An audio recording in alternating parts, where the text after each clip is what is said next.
Хайырлы кеш, эфирда оңқар шығарылышы сіздің білән Рузел Мингалимов. Алға таба бүгінгі тіп темалар хақында.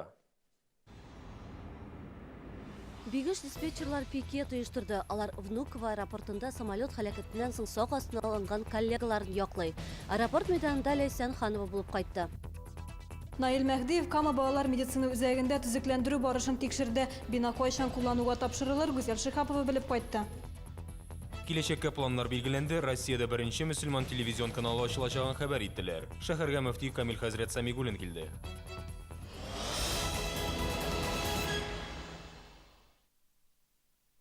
Бигеш диспетчерлары пикет ұйыштырды. Иртә белән үк аэропорт мәйданына җыелдылар. Максатлары Внуково аэропортында булган самолет халакәтеннән соң соқ астына алынган коллегаларына теләктәшлек күрсәтү.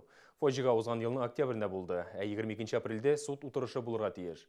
Теманы хәрчебез Лейсан Ханова дәвам итә. Уже терпеть нет уже время, дело подходит к суду. Их же не оправдывают, их обвиняют. Александр Абызов та башка иптәшләре кебек үк Внуководагы коллегаларын яклап пикетка чыккан. Ул үзе дә инде 30 елдан артык диспетчер булып эшли. Һәр вакыт аек акыл тиз карар кабул итү кирәк ди шәһәрдәш. Пикетчыларның барысының да фикере бер. Мәскәү аэропортында булган халакәттә диспетчерлар гаепсез ди алар. Без бүген үзебезнең коллегаларны, Мәскәү диспетчерларын яклар өчен чыктык. Алар гаепле түгел, безнең уйлавыбызча алар гаепле түгел. Там очень много нюансов, так что это очень надо разбираться. Анда ошыклыйсы әйберләр күп әле. Диспетчер барысында күреп өлгерә алмый. Ул көнне анда хәтта техникада сигнал бирмәгән, ә диспетчер санаулы мизгелләр эчендә фаҗиганы булдырмый калу җыен табарга тиеш. Самолет инде һавага күтәрелә язган булган. Фаҗига узган елның 21 октябрь төнендә Мәскәүнең Внуково аэропортында булды. 63 яшьлек француз бизнесмены утырган самолет кар чистарту техникасы белән бәрелеште. Аның тизлеге сәгатенә 200 км-га җиткән һәм ул күккә күтәрелә башлаган була. Тик сул канаты белән ни сәбәпледер очыш полосасында калган техникага бәрелә. Самолет шартлый, 2 пилот, бортпроводник һәм бизнесмен 4 кеше һәлак булды. Фаҗигада очышлар җитәкчесен, диспетчер инструкторны һәм стажерны гаепләделәр. Була авариялар. Бик жалко мәрхүм булган. Экипаж, пассажирлар. Бик тә жалко алар. Но күп вакыт обвинять итәргә тырышалар диспетчерларны. Ә бу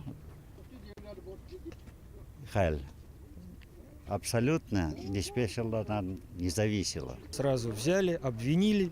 Аларны 5 минут эчендә тоткарладылар. Алар бүгенге көнгәчә сак астында. Безнең коллегалар бит җәмгыять өчен куркыныч түгел. Алар кешеләргә зыян китерә алмый, әмма бу 3 кешене гаепсез килеш гаепле иттеләр. Сак астындагы диспетчерларга теләктәшлек күрсәтү йөзеннән акциялар илнең төрле шәһәрләрендә үтә. Аларны авиация диспетчерлар профсоюзы оештыра. Внуково хезмәткәрләренә суд 22 апрельгә билгеләнгән. Лейсан Ханова, Рат Закиров, яңалыклар. Эчке эшләр бүлегенең матбуат хезмәте шәһәрдәшләргә ориентировкалар тарата. Полиция хезмәткәрләре хатын-кызларны талаучы ир-егетне эзли. Аңа 17 яшьтән алып 25 яшькә кадәр, буе 170-175 см, ябык гәүдәле, коңгырт күзле, юка иренле. Уң кулының атсыз бармагында балдак булырга мөмкин. Пистолет яисә пычак йөртү ихтимал. Җинаятьче кичке яки иртәнге вакытта һөҗүм итә. 46-нчы, 47-нче, 48-нче, 49-нчы мәхәлләрдә йөрергә мөмкин. Әлегә аның 5 шәһәрдәшебезгә ташлану очрагы теркәлгән. Соңгы корбан качып кутылган. Выделяется, один из них, ему приписывается серия грабежей, один разбой. Он нападает на женщин, то есть не обладает особо такими, скажем так, мужественными чертами характера. По-русски говоря, он труслив. Поэтому поджидает там, где пустына, где никого нет, когда жертва идет одна, и этот берет деньги и убегает. Шәһәрдәшләр үзләрен борчыган сорауларга җавап табала. Баш федераль инспекторның Чаллы буенча җәмәгать кабул итү бүлмәсендә гражданнар белән очрашулар оештырыла. Иртәгә, ягъни 15 апрельдә шәһәрдәшләрне кулланучылар хокукларын яклау буенча күзәтчелек бүлеге хезмәткәрләре кабул итәчәк. 16 апрельдә шәһәрдәшләр транспорт тармагында борчыган сорауларына җавап табала. 22 апрельдә исә гражданнарны теркәү палатасы белгечләре кабул итәчәк. 23 апрельдә пенсия фонды идарәсе, 28 һәм 29 апрельдә прокуратура һәм ичке эшләр идарәсе хезмәткәрләре белән очрашу оештырылачак.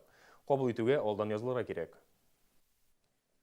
Ярты ел элек башланган түзекләндерү эшләре ахыргача якынлаша. Бүген Наил Мәгдиев Кама балалар медицина үзәгендә ремонт барышын тикшерде. Хастаханәнең Г блогында яңа туган авыру балалар бүлеге һәм балалар диагностика үзәге булдырылачак. Түзекләндерү эшләренә барлыгы 200 миллион сумга якын акча бүленде. Ремонт кайчан тәмамланыр? Хәбәрчебез материалында. Остается медицинское оборудование, остается фасад. Да. Это в мае месяц. Да. Да. В конце апреля аукцион на медицинское оборудование. Буквально на днях даже. Түзекләндерү эшләре ахырына якынлашкан хәзер подряд оешмалары һаваны чистарту системаларын урнаштыра, мебель җиһазлары ташый башлады. Җиһазларны Чаллы фабрикасы җитештерә. Шкаф һәм өстәлләрнең эксплуатация вакыты 2-3 ел дип ышандыра шәһәрдәшләр. Мебель өчен Кама балалар үзәге барлыгы 3 миллион сумга якын акча сарыф итте. Бүтін Татарстан буенча госучреждениеларга мебельләрне итәбез, тендерларда катнашабыз, һәм күбесен отабыз. Һәм почти бүтін Татарстан буенча поставлять итәбез. Шулай ук медучреждениеларга, мәктәпләргә, садикларга, анда мәдәниятларына күбесен итәбез. Әле Чаллыда беренче объект шундый медицинский зур. Май башында ук бирдә тагын 3 лифт урнаштырырга тиешләр. Медицина җиһазларын китерүгә дә килешүләр төзелгән булырга тиеш. И мы думаем, что к началу мая Май башына җиһазларны урнаштырып бетерербез дип уйлыйм. Май дәвамында бу эшләр төгәлләнергә тиеш. Апрель азагында төзүчеләр дә биредә эшләрен тәмамларга тиеш. Майда документ эшләрен дә төгәлләргә кирәк. Балалар медицина үзәгенең Г блогы май азагы июнь башында куллануга тапшырылачак. Шәһәр башлыгы белдерүенчә, үзәк сәламәтлекне саклау өлкәсендә иң югары стандартларга җавап бирәчәк. Гүзәл Шихапова, Илнар Харисов, яңалыклар. Иллюзиум кинокомплексында Дом.ру телеком операторы һәм Амедиатека онлайн-сервисы ярдәме белән уникаль премьера булды. АКШтагы премьерадан соң берничә сәгать үтүгә шәһәрдәшләр Тәхетләр уены, яисә Игра престолов проектының 5нче сезондагы беренче сериясын күрү бәхетенә иреште. Урта гасырларны чагылдырган сериал яратучылар 1 елга якын 5нче сезон премьерасын көтте. Фильмга трейлер чыгу Вестерос корольлеге йортларындагы конфликт тарихына кызыксынуны тагы да арттырды. Чего ждешь от 5-го сезона? Ну, развязки, интриг. Кто убил Джоффри? Вот, ну и так далее. Может выясниться, кто Джон Сноу такой, кто его родители. Премьера көнне кинотеатрга килүчеләрне кызыклы программа һәм урта гасырны хәтерләткән атмосфера көтте. Теләге булган һәркем үзен укчы яки арбалеттан атучы ролендә сынап карады. Вестерос корольләренең тимер тәхетенең кечкенә күчермәсен ясады. Иң кыюлар исә рыцарьга әйләнде. Шуннан да кораллар бик авыр, киемнәрдә, әзерлеге булмаган кешенең хәтта егылып китүе дә бар. 5нче сезонның беренче 55 минуты сизелми дә үтте. Премьерага тулы зал җыелды. Достойное продолжение, очень... Яхшы дәвам, эффектларга бик бай. Иң мөһиме алдагы 4 сезонга караганда да тормышчан. Фильмны караганда геройлардан үзләренең яшәү максатларын менә-менә аңлаячакларын көтәсең. Жалко, что не показали Арию Старк, наверное. Ария Старкны күрсәтмәүләре генә кызганыч. Мөгаен сериалны караган күпләрнең аны тагын күрәсе килгәндер. Ул минем кумирым. Хәзер инде алдагы сериаларны көтәчәкбез. Озак көтәсе калмады. Инде берничә көннән танылган сериалның 2нче сериясы да дөнья күрәчәк. Ләйсән Ханова, Константин Величко, яңалыклар. Хәзер реклама бүленәбез, ул бик тиз узар, безнең телеканда калыгыз. Киләчәккә планнар билгеләнде, Россиядә беренче мөселман телевизион каналы ачылачагын хәбәр иттеләр. Шәһәргә мөфти Камил хәзрәт Самигуллин килде.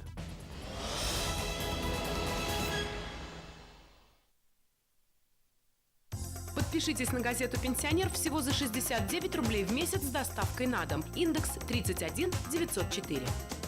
Олар туры эфир студиясын сәхнәгә алыштыра. Ришат Хажиев, Лилия Мәхмутова, Гулия Хайдарова, Лилия Закирова, Резида Шакирова, Зөһрә Фатыйхова. Күңел радиосы беренче тапкыр татарча мюзикл тәкъдим итә.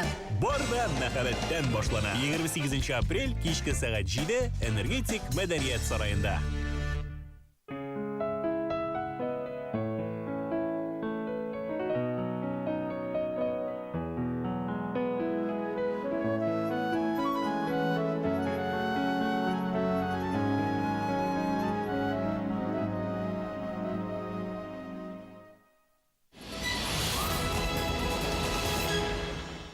Ортопедия җайланмалары дәвалану өчен генә түгел, җәрәхәтләрне һәм авыруларны алдан кисәтү өчен дә кирәк. Балтыр белән табанны берләштерүче буын өчен ортез спортчыларга һәм актив тормыш алып баручыларга киңәш ителә. Ул буын авырулары белән интегүләр өчен һәм буыннар тартылган очракта да файдалы.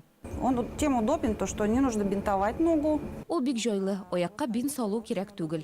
Аны аякка киеп кенә куясы. Ул компресс эффекты барлыкка китерә. Шуның ярдәмендә аякка төшкән авырлык сизелми. Тез буыны ортезы да шундый файдага ия. Оркалары авыру кешеләр өчен төрле формадагы корсетлар тәкъдим ителә. Аларның зурлыклары һәм формалары төрле. Билгә кия торганнары, орканы өлешчә һәм тулысынча каплый торганнары бар. Барлык корсетлар да халыкара стандартларга туры килә. Аллергия, тәндә ялкынсыну барлыкка китермиләр. Әгәр эштә күп вакытны аяк өсте уздырырга туры килә икән, компрессион оеклар алырга кирәк. Ул кан тамырларының киңәюен булдырмый. Әлеге кием компресс эффекты булдыра, нәтиҗәдә кан буыннарда тоткарланмый. Компрессион трикотаж оекларны бальзам ортопедик даруханәләрендә сатып алырга мөмкин.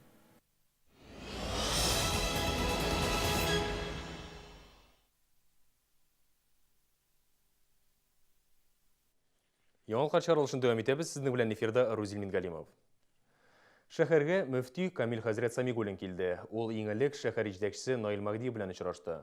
Камил хәзрәт Самигуллин Әбүзәр мәчетендә шәһәр имамнары белән дә җыелыш уздырды. Биредә киләчәккә планнар билгеләде, булган сорауларны уртага салып хәл иттеләр. Якын арада мөселман динендә нинди үзгәрешләр көтелә? Гүзәл Шихапова материалында.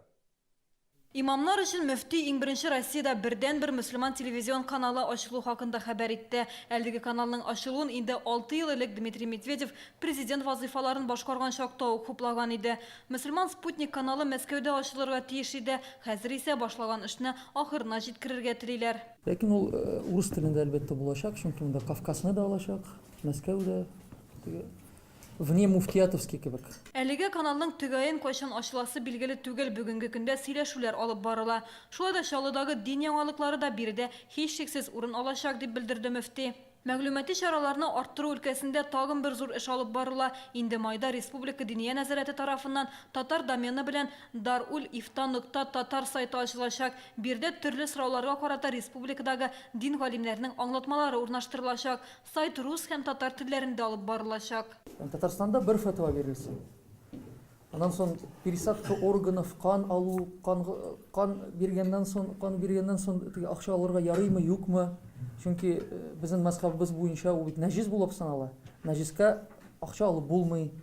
Инде андый мәсьәләләрне карарга кирәк. Мөфти имамнарга вәгазьләрне күбрәк уку бурычын йөкләде. Дини белемнәрне ныгыту өчен төрле мөмкинлекләр барлыгын да сызыклады. Болгарда әле имамнар өчен шундый мәдрәсә ачыла икән, 6 айлык иң беренче язучылардан мин булдым. Мәтән мине дә алыгыз инде, картларны да, яшьләрне дә алабыз ди. Шәһәр имамнары үз чиратында Камил хәзрәт Самигуллинны 18 апрельдә Вити спорт комплексында узачак мөселман яшьләренең көрәш ярышларына чакырды. Шимбә көнне Чаллыга Татарстан буенча көрәшчеләр килүе көтелә. Җиңүчегә хаҗга юллама бүләк итәчәкләр. Республикадан читтә булу сәбәпле мөфти бу ярышларны күзәтә алмыйм дип белдерде. Һәр катнашучыга чын күңеленнән уңышлар теләде. Гүзәл Шихапова, Илназ Тимербаев, Яңалыклар. Риана матурлык салоны үзенең туган көнен билгеләп үтте. Ул инде 4 ел дәвамында шәһәрдәшләрнең матурлыгы турында кайгырта. Туган көнне уңаеннан биредә даими клиентлар өчен чын бәйрәм оештырылды. Матур булу һәр вакыт күңелне күтәрә, шуның өстенә бүләкләр дә бирсәләр, икеләтә шатлык. Риана салоны клиентларын шул рәвешле куандырырга булды. Безнең бүген салонга 4 яшь тулды. Шуңа күрә без бүген розыгрыш үткәрдек. Без үзебезнең клиентларыбызны бик нык яратабыз. Шуңа күрә аларны берәр ничек төрле акциялар, розыгрышлар үткәрәбез. Biz gel аларны көтәбез үзебезнең салоныбызда. Җырбиюләр һәм бүләкләр кунакларның күңеленә хуш килде. Дисконт карталары, сертификатлар, косметика һәм көнкүреш техникасы барысы да кирәкле. Эмоция просто супер. Эмоцияләремне әйтеп бетергесез. Мин бик шат, бүләк оту бик җиңел булды. Бары тик Риана матурлык салонына йөрүгенә кирәк. Анда үз эшенең осталары эшли. Я пришла в салон красоты, мне... Матурлык салонына чәч кистерергә килдем. Соляригада абонемент алдым. Бәйрәмгә килеп бүләк тә оттым. Риана матурлык салоны үзенең туган көнен зурлап киләчәктә дә үткәрәчәк. Үзләренең клиентларын куандыруны матур гадәткә кертергә ниятлиләр. Гүзәл Шихапова, Ксения Антонова, Яңалыклар.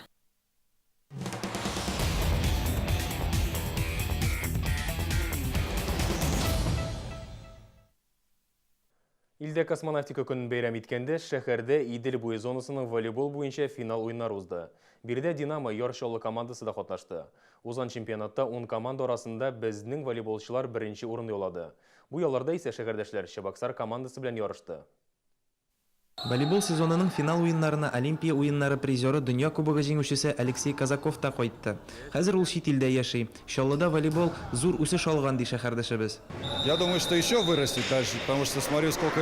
Миңа калса, волейбол тагы да зур уңышлар казаначак. Күпме баланың ярышларда теләп катнашканын күрәм дә куанып куям. Безнең киләчәк алар кулында. Чаллы командасының нәтиҗәләре яхшы. Алар чираттагы лигага чыгып, алга барыр дип уйлыйм. Уен барышында һәр очко өчен зур көрәш барды. Баштарак көндәшләр исәпне тигезләделәр, 1-1 иде. Соңрак Чаллылар тагы 2 очко җыеп җиңүгә иреште. Шул рәвешле Динамо тагы бер сезонда уйнау мөмкинлеге алды. Игра оказалась, конечно, непростой. Уен җиңел бирелмәде. Без үзебезгә зуррак өметләр баглаган идек. Егетләр каушады да, Чебоксар командасы да әйбәт. Шуңа да карамастан без чемпион булдык. Команда Идел буе зонасында 4нче тапкыр җиңү яуласа да, тренерлар уенчыларның йомшак якларын да билгеләп куйган. Югары лигада катнашу өчен команда вәкилләренә зур әзерлек алып барырга кирәк булачак. Руслан Ахунов, Константин Величко, яңалыклар. Май бәйрәмнәренә шәһәр чистарга тиеш. Быел парклар, скверлар һәм яр буе тәртипкә китерү бурычы аерым оешма предприятиеләргә дә куелды. Аларның эшләре контроль астында булачак. Җавапсыз җитәкчеләргә карата катгый чаралар күреләчәк. Бу хакта Наил Магдиев Вектор комфорты тапшыруында сөйләде. Ул берничә минуттан эфирга чыгачак. Мин Рузил Мингалим белән сау булашам. Безнең телеканалда калыгыз.